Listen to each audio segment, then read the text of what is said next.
BJP চৰকাৰৰ হৈ আমি প্ৰতিবাদ কৰিছো। এইবাৰ আমি বিজেপি চৰকাৰক কোনো এটা আমি ভোট দি তেওঁলোকক জয়যুক্ত নকৰোঁ। আমি ইয়াত প্ৰতিজ্ঞাবদ্ধ হৈছো।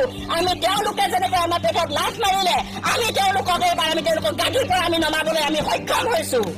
আৰু তেওঁলোকে আজি এই মিডিয়াৰ যোগেদি মই জনাইছো।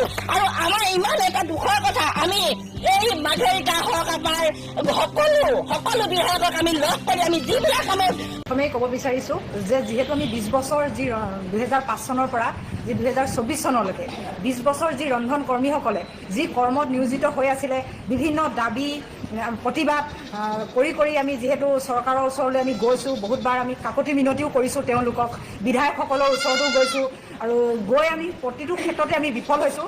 আৰু প্ৰথমে আমি ক'ম যে আমাৰ মধ্যাহ্ন ভোজনৰ ফালৰ পৰা আমি যি এই লোকসভা নিৰ্বাচনত আমি ভোট বৰ্জন কৰিম, যে আমি ক'লৈ যাম বা কি কৰিম আমি নিজেই সিদ্ধান্ত ল'ম। যিহেতু আমি যাক ভোট দিম আমি নিজৰ বিবেকেৰে ভোট দিম। এইবাৰ যিহেতু আমি চিন্তা কৰিবলগীয়া বিষয় আছে, 20টা বছৰতো যিহেতু আমি একো নাপালোঁ, কাৰণ এইখন চৰকাৰৰ পৰা আমি 20টা বছৰে যেতিয়া একো নাপালোঁ আৰু এইখন চৰকাৰৰ পৰা আমি যে কিবা এটা পাম আৰু কেতিয়াও আমি তেওঁলোকৰ পৰা আশা কৰিব নোৱাৰোঁ আৰু আমি আশাও নকৰোঁ। সেইটো কাৰণে আমি নিজৰ বিবেকেৰে আমি ভোট দিম আৰু ক'লৈ যাম আমি নিজে সিদ্ধান্ত ল'ম। আপোনালোকে আন্দোলন কৰিয়ে আছে, কিন্তু আপোনালোকৰ দাবী চৰকাৰে আজিলৈকে মানি লোৱা নাই, সেই অভিযোগ উত্থাপন কৰিছে আপোনালোকে। চৰকাৰক কি ক'ব এইবাৰ এই মুহূৰ্তত?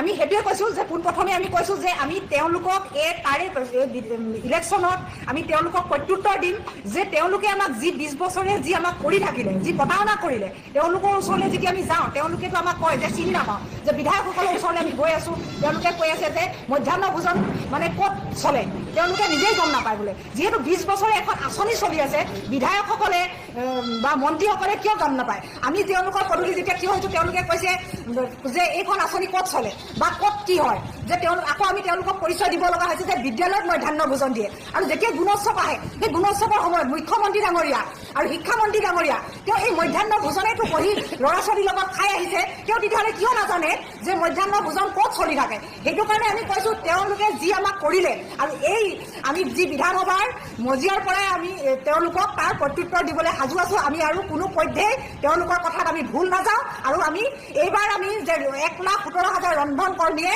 আমি ভোট তেওঁলোকৰ বৰ্জন কৰিম।